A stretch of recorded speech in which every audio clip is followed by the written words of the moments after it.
Yang terhormat Bapak Penguji Kinerja PPG dalam jabatan Batch 1 periode 2 tahun 2025.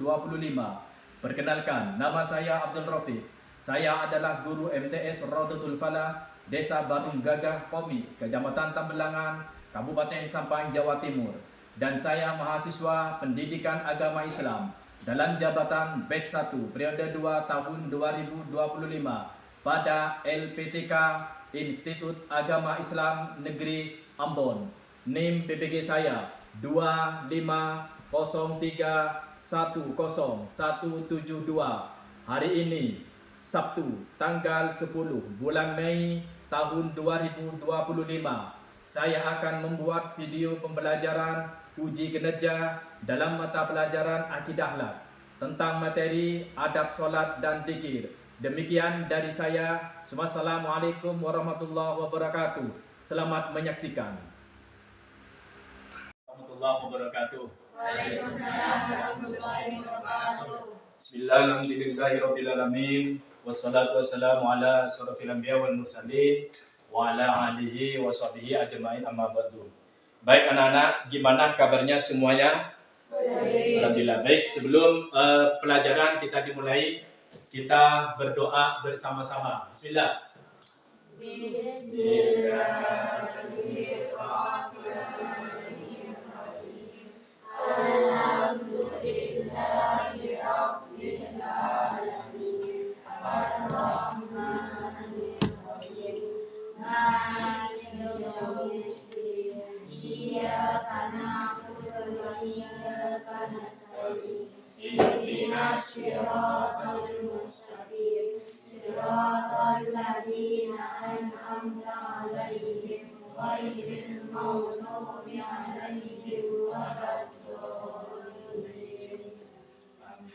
Baik anak-anak,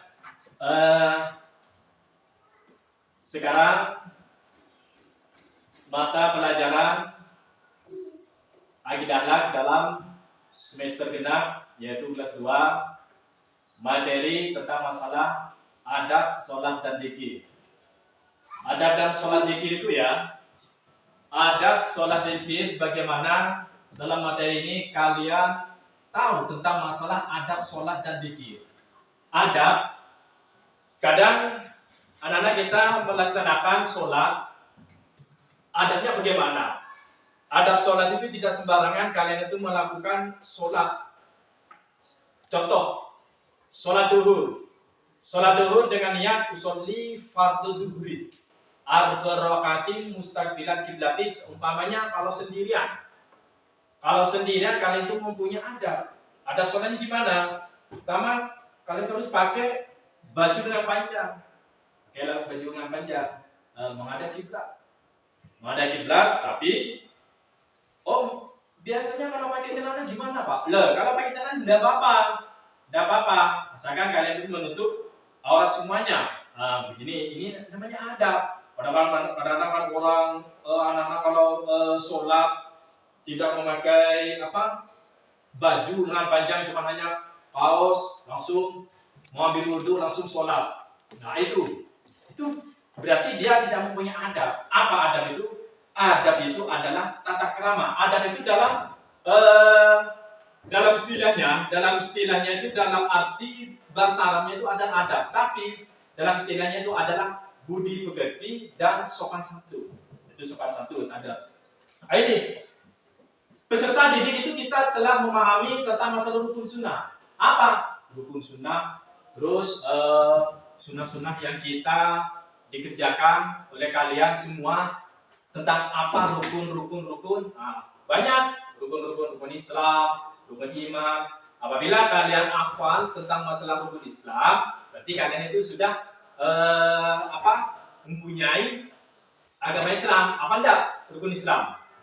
Nah, coba rukun Islam ada 1, 2, 3, 4, puasa, 5, haji. Nah itu yang nomor 5 itu haji apabila orang yang mampu. Kalau tidak mampu jangan dipaksa. Itu namanya rukun Islam. Kalau rukun iman itu ada 6. Nah ini adab sholat dan zikir, kita bahas tentang masalah adab sholat. Itu materinya. Adab sholat, ya adab sholat. Contoh Terus seperti ini saya praktekkan. Adab sholat itu Allahu Akbar. Begini, ada kan? Allah. Itu kurang semangat. Berarti itu kurang semangat.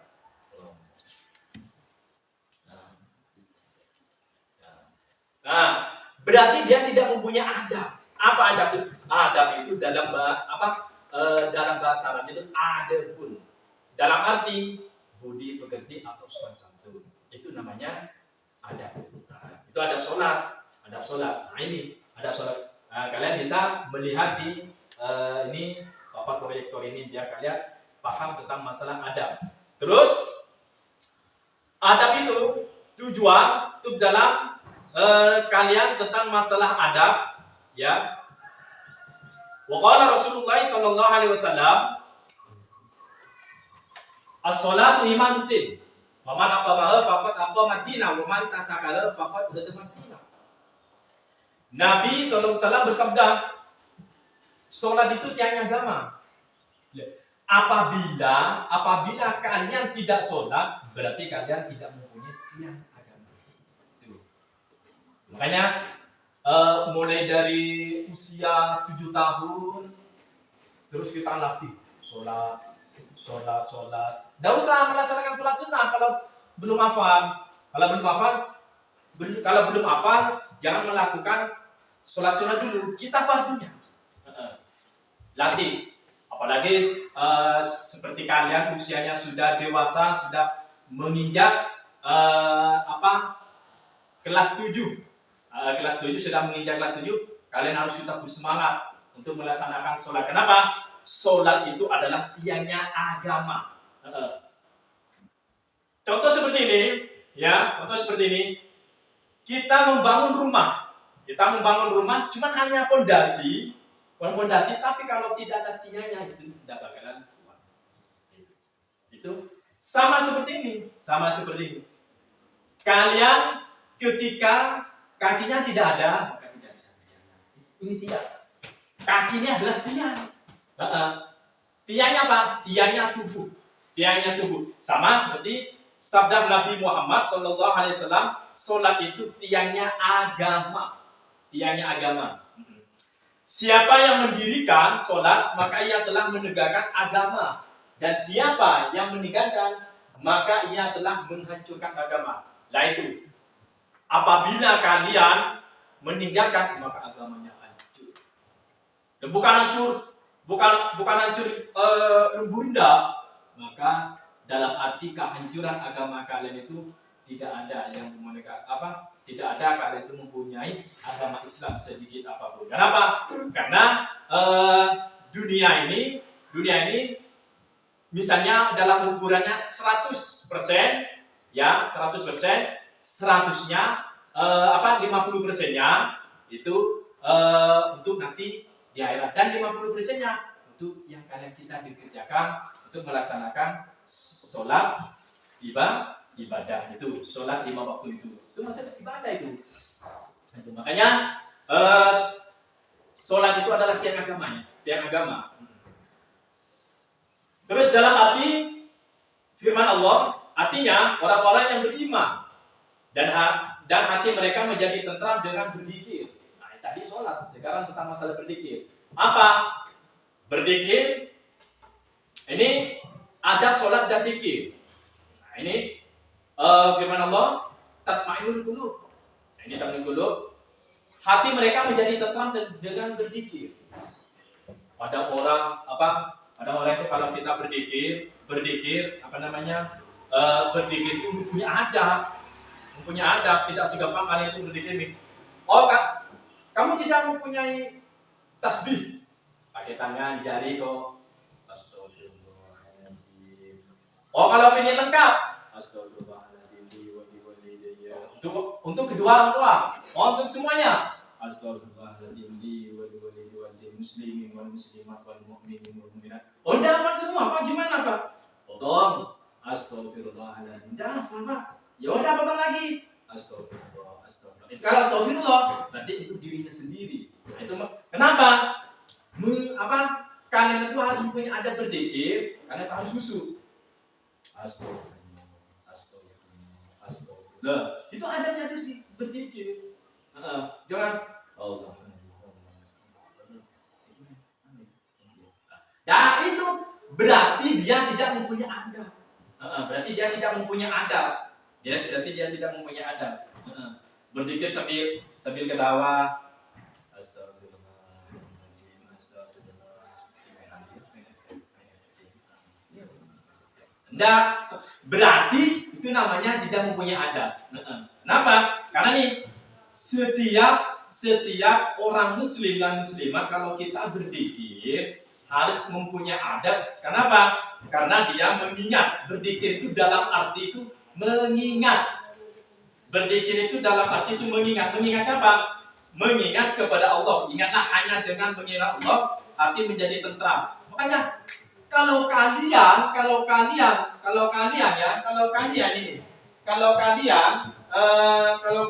mempunyai kesusahan, angilan tentang masalah urusan apa, terus ujian, kalian istighfar. Kenapa? Karena tatminul qulub ini artinya menjadi tentram dengan berzikir pengingat kepada Allah. Bahwa Allah itu semuanya, langit dan bumi itu milik Allah. Orang Islam hambanya yang tak tahu. Pokoknya kalian itu berzikir. Kalian pengen tahu Allah, nggak usah. Kalian itu berzikir, ingat kepada Allah supaya hati kalian itu tentram, menjadi enak, sejuk. Pokoknya seperti itu. Itu namanya kalian bisa hati menjadi tatma'innul qulub. Hatinya bisa jadi enak. Lah, ini dalam pengertian adab biar tahu. Adab itu berasal dari bahasa Arab. Barusan yang kita dijelaskan yang dari awal dari bahasa Arab. Iya, dari bahasa Arab yang berarti apa? Budi pekerti. Nah, ini budi pekerti, tata krama atau sopan santun. Adab juga diartikan segala bentuk sikap, perilaku, atau cara hidup yang mencerminkan nilai sopan santun, kehalusan. Loh, adab ini banyak artinya. Banyak artinya. Ini banyak artinya. Budi pekerti ketika kamu sekolah di umum seperti ini, formal, itu kita yang kita dipakai itu adalah budi pekerti. Supaya apa? Supaya kalian itu bisa dipandang oleh masyarakat. Kamu lulus dari sini, terus adabnya tidak dipakai. Ketika kalian keluar dari sini, dipandang oleh masyarakat. Mana itu ya? Sekolahnya mana itu? Kok tidak mengucapkan salam. Nah, berarti dia tidak menggunakan adab.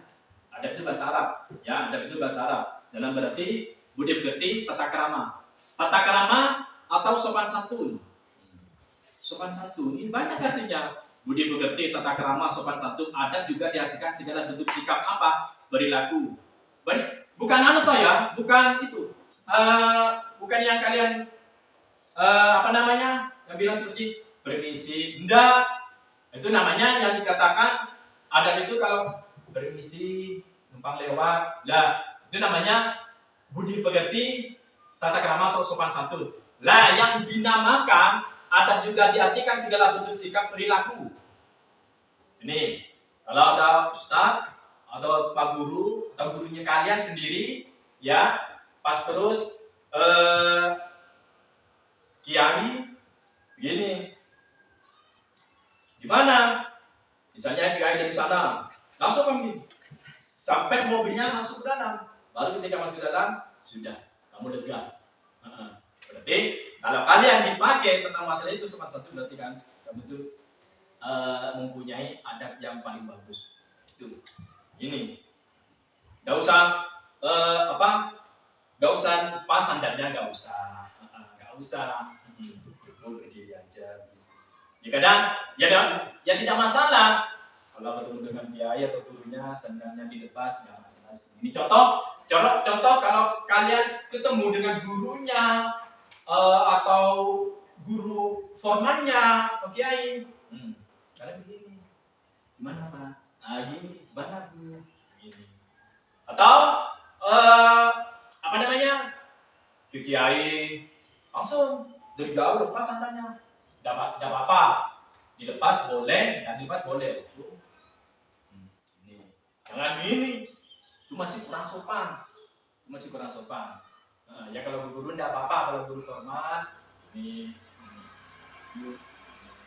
Kalau ke kiai atau ke nyai 3 kali, gak usah ini dibalik kayak ikan kendang apa kita nggak usah, nggak usah terlalu berlebihan. Ini tentang masalah pengertian adab. Lah, yang adab sholat, khusyuk merupakan adab terpenting dalam sholat dan berzikir. Khusyuk merupakan inti dan roh sholat dan zikir. Harus khusyuk. Contoh, nih saya praktekkan, contoh seperti ini. Allah Akbar. Harus khusyuk. Misalnya kamu sendirian atau makmum. Pokoknya kalau kamu jadi imam, kalau makmum atau sholat munfaridun dalam arti sendirian. Pokoknya khusyuk kamu. Gak usah kemana-mana. Gak usah noleh kanan kiri atau ke kiri gini atau ke bawah atau bunyinya HP. Siapa yang ada WA ya? Sambil sholat sambil sang suara. Oh iya saya masih sholat. Itu namanya kurang khusyuk. Ini kalau bisa jangan terlalu kejam matanya. Nanti kamu tiduran sendiri. Nah, enggak usah.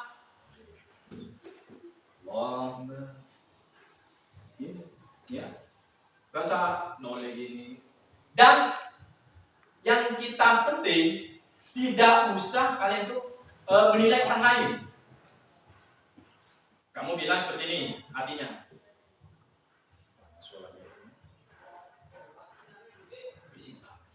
Enggak usah. Kamu khusyuk diri kamu sendiri. Khusyuk diri kamu sendiri. Tuh, adabnya sholat. Ya, adabnya sholat. Kenapa? Adabnya sholat itu harus berkhusyuk, merupakan inti dan roh sholat dan zikir. Itu merupakan inti dan roh sholat dan zikir. Ketika kamu sholat, sama seperti kalian tidur. Ketika kamu tidur,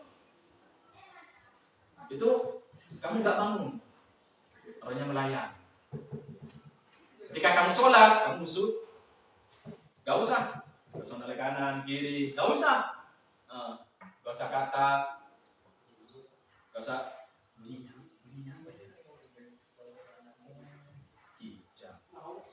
Itu enggak, berarti itu kurang khusyuk. Berarti itu belum mempunyai adab sholat. Maka sholat dan zikir yang tidak diiringi dengan kekhusyukan ibarat badan tanpa roh. Nah itu. Salat dan zikir yang tidak diiringi dengan kekhusyukan ibarat badan tanpa roh. Tanpa roh. Makanya kalian harus khusyuk. Harus khusyuk, rambut, sholat. Jangan terlalu mengambil gaya kamu.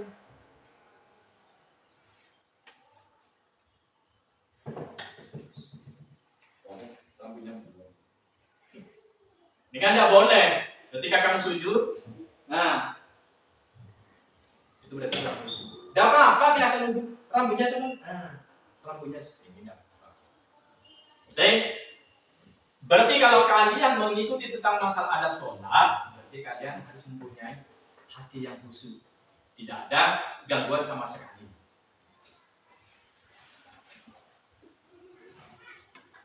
Firman Allah, alladzina hum fi sholatihim khashi'in. Khashi'un dalam arti orang-orang yang khusyuk dalam salatnya. Harus khusyuk. Pikiran dalam setiap lafal dzikir di dalam salat atau dzikir itu di luar salat yang diucapkan tidak hanya itu. Seorang yang salat dan berzikir juga harus berusaha agar terwarnai olehnya dan berusaha menepati maksud yang tujuan dari lafal salat dan zikir yang diucapkan sebagaimana firman Allah, alladzina hum fi salatihim khashi'un. Salat itu banyak maknanya. Salat itu banyak maknanya. Salat ya, salat bisa dikatakan ada firman Allah, ya ayyuhalladzina amanu shollu alaihi wasallimu taslima. Shollu bisa diartikan shollu, salatlah semua. Shollu, berselawatlah kepada baginda Nabi besar Muhammad sallallahu alaihi wasallam. Allahumma shalli alaihi. Itu. Ya ayyuhalladzina hai, orang-orang yang beriman, shollu, salatlah. Shollu, berselawatlah kepada Rasulullah sallallahu alaihi wasallam. Alladzina hum khashi'un, semuanya orang yang beriman melaksanakan sholat fardu maka harus khusyuk. Itu alladzina hum fi sholatihim khashi'un. Dalam makna dasar khusyuk adalah kelembutan hati, lembut anak-anak. Sebagaimana kalian pun menyentuh makanan yang lembut, jelly disentuh. Ini jelly itu jelly. Ibaratkan seperti itu, hatinya lembut sama seperti jelly. Harus lembut. Terus kerendahan, ketenangan. Kerendahan. Ya. Khusyuk itu kerendahan. Rendah. Tidak usah terlalu tinggi. Mempunyai kerendahan. Tidak usah terlalu tinggi. Orang yang berbicara di bawah kamu tinggi omongannya, tidak usah. Merendahkan diri, dan terus kalau kalian mempunyai hati kerendahan, maka hati kalian itu bisa jadi tenang. Jadi kan tatma'innul qulub, hati kalian itu bisa jadi tenang. Dan ketundukannya, jika hati telah merasakan kehusukan, anggota tubuh yang lain akan husuk pula seperti prajurit taat pada komandannya. Sama seperti itu contohnya. Ya. Kalau kalian husuk, taat, terus kerendahan, terus mempunyai ketundukannya, maka sama seperti prajurit tunduk kepada komandannya. Makanya kalian itu tunduk kepada kehusukannya. Tunduk kepada Rasul. Itu namanya kalian itu mengikuti adab sholat dan zikir. Terus yang nomor 2, hati yang ikhlas. Hati yang ikhlas itu keikhlasan menjadi pondasi. Hati itu yang menjadi pondasi utama dalam beribadah, termasuk sholat. Jangan malas-malas sholat. Iya. Hati kalian itu kita diikhlaskan kepada untuk melaksanakan sholat 5 waktu. Jangan terlalu malas. Ayo bangun sholat. Malas. Kenapa? Malas. Gak usah malas. Gak usah malas. Kenapa? Karena sholat itu adalah tiang agama. Makanya hati kalian itu harus menjadi keikhlasan, harus ikhlas. Sebagaimana diperintahkan dalam Quran surah Al-Bayyinah ayat 98. Dalam arti mereka tidak diperintah kecuali untuk menyembah Allah dengan mengikhlaskan ketaatan kepadanya, lagi hanif, istiqomah, melaksanakan sholat dan menunaikan zakat. Itulah agama yang lurus benar. Mereka tidak diperintah kecuali untuk menyembah Allah dengan mengikhlaskan ketaatan kepadanya, lagi istiqomah. Allah tidak merintah kalian semua. Allah tidak maksa.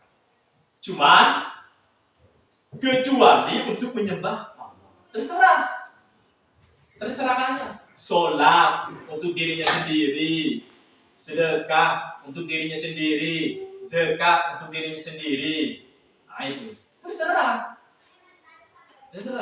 Tidak maksa, tidak diperintahkan.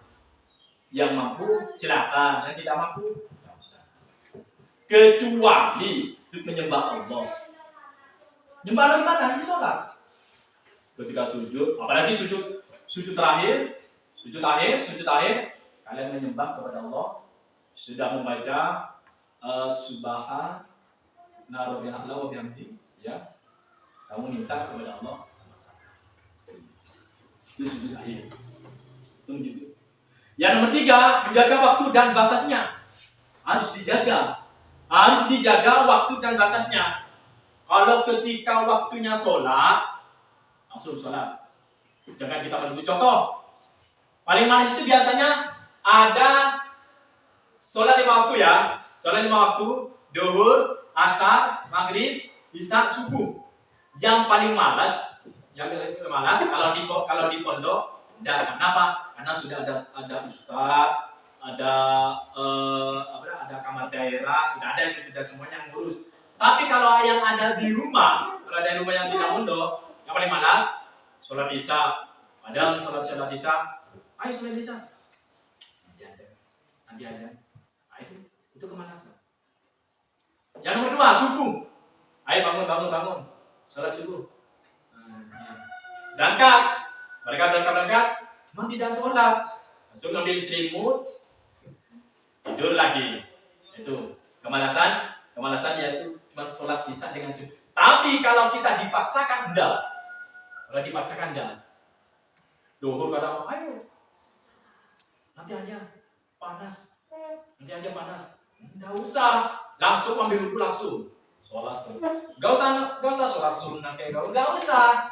Terserah semampunya orang muslim dan muslimah, terserah semampunya. Kecuali kalian itu menyembah kepada Allah dengan istiqomah. Itu menjaga waktu dan batas-batasnya. Batasnya duhur dari jam berapa, batasnya sampai jam berapa. Oh, jam 2. Masa mau sholat duhur ketika qiraat asar. Assalatu wassalamu alaikum. Oh ya, saya belum sholat duhur. Nah itu namanya mencampurkan dengan duhur dengan asar. Itu. Makanya siap-siap. Cepat-cepat kamu sholat duhur itu. Sholat duhur itu cepat-cepat. Duhur langsung. Gitu. Gak usah. Kecuali ada di pondok berjemaah. Gitu. Kalau nggak ada di pondok, ada duhur langsung sudah langsung sholat duhur. Gitu. Tapi sholatnya jangan pakai kaos. Kalau pakai kaos itu namanya kurang adab. Apa adab itu? Kurang sopan santun kepada Allah. Kecuali darurat. Kamu, lupa baju dengan panjang saya ada di rumah. Atau ini najis ini, nggak usah apa-apa pakai kaos. Tinggal itu benar-benar istiqomah. Kalau ada surban, pinjam surbannya. Surban. Ya, kita perlu gini. Kalau gini kan kayak orang mau bertengkar. Apa? Itu contoh. Ini contoh ya, harus begini. Tidak apa-apa kalau kelihatan rambutnya, tidak masalah. Kalau ini boleh. Ada satu contoh, ada satu cerita, anak itu mau sholat terus rambutnya belayar. Gini. Takut apa? Takut basah air. Gak wudhu. Itu tidak sah. Apalagi menghadap kepada Allah. Kayaknya harus istiqomah. Tidak boleh seperti ini. Kalau kita bersujud, kan rambutnya. Kan rambutnya yang kita bersujud. Artinya yang ini yang kita bersujud. Itu menjaga waktu dan batasnya. Terus nomor 4, menjaga kebersihan dan kesucian tempat sholat dari najis. Nah, ketika kalian mau sholat, seumpama di masjid, musola, di rumah, atau di rumah temannya. 4. Ya. Menjaga kebersihan. Oh, masjid ini gimana ya? Kotor banget ini. Cepat dibersihin. Bersihin itu di masjid. Misal musola. Kamu ada di perjalanan. Habis saya mau sholat saya. Ketika kamu nyampe di pertengahan jalan, ada musola. Berarti ada musola. Ada musola. Musola berarti kotor. Kotor kamu langsung mengambil apa yang dipakai itu. Misalnya satu contoh jaket, misalnya tidak ada sapu lidi atau barang apa, terus kamu ambil jaketnya dibersihin. Kalau bisa, misalnya ada sapu lidi di sana, bersihin. Bagus itu lebih bagus untuk melihat kebersihan dan kesucian di musola yang kalian ditempati sholat 5 waktu. Terus dari takut ada najis kotoran. Jadi ada kotoran tikus atau apa, buang sama kamu langsung disucikan seperti itu. Itu tentang masalah menjaga kebersihan. Firman Allah dalam artinya, janganlah engkau melaksanakan sholat di dalamnya masjid itu selama-lamanya. Sungguh masjid yang didirikan itu atas dasar takwa. Sejak hari pertama lebih berhak engkau melaksanakan sholat di dalamnya. Jangan engkau melaksanakan sholat, karena sholat masjid yang kita di tempat itu bagi orang yang bertakwa. Maksudnya begini. Anak-anak. Kalau kalian ada di masjid, jangan terlalu lama di dalam masjid, kan cuma hanya main rokok, ya, terus canda tawa, terus main HP. Tapi ketika kalian sudah nyampe di masjid tidak itikaf, nah itu tidak boleh. Kayaknya kalau nyampe di masjid, ucapan berjalan di mana? Nawaitul itikaf. Diam. Dan baru ketika sudah kelelahannya sudah aman, santai, rileks, kamu ambil wudhu, sholat sunnah di dalam wudhu. Kalau tidak malas, nggak usah, lanjutkan tidur aja seperti itu. Memakai pakaian kita yang terbaik. Padahal pakaian meskipun lengan panjang, di sini ada tulisnya Piala Dunia 2005, Indonesia akan masuk tahun 2005. Jom, sholat supaya dibaca dari belakang. Dibaca di belakang. Indonesia akan masuk ke Piala Dunia tahun 2005. Nah, itu berarti kurang musuh. Makanya pakaian itu harus kita cek dulu. Pakaian itu kita cek dulu. Bukan laki-lakinya, perempuannya juga. Ya, makanya pakaian dicek. Nah, ya. Oh ya, bagus. Sholat. Pak, kalau rambutnya panjang, gak masalah. Nanti kalian ini, misalnya panjang sudah ini, saya ambil karet. Pak, umpamanya saya tidak bawa kopi ya Pak, cuman lupa atau gimana Pak? Di perjalanan saya mau sholat, tapi di masjid ada kopi. Lah kalau ada kopi di masjid, ambil. Ketika sholat, kembalikan lagi ke yang di bawah. Oh, seorang perempuan, Pak? Apa saya Pak? Saya mau sholat tapi istiqomah, tapi nggak punya mukena, di masjid nggak ada. Nah ini kan, ada mukena, di masjid nggak ada. Udah, mau ambil aja. Nah ini, langsung rundungan, tutup ini kalau punya, langsung sholat. Jadi kita menutupi semuanya. Itu, Pak, memakai pakaian yang terbaik. Ini artinya, wahai anak-anak cucu Adam, pakailah pakaianmu yang indah pada setiap memasuki masjid dan makan serta minumlah, tetapi janganlah berlebihan. Sesungguhnya dia tidak menyukai orang-orang yang berlebihan. Makan jangan terlalu berlebihan.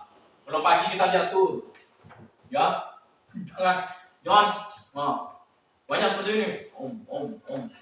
Minum. Alhamdulillah. Perut saya masuk. Jangan berlebihan, minum. Gak usah terlalu banyak. Itu berlebihan. Kenapa? Karena dalam hadis sesungguhnya dia tidak menyukai orang-orang yang berlebihan.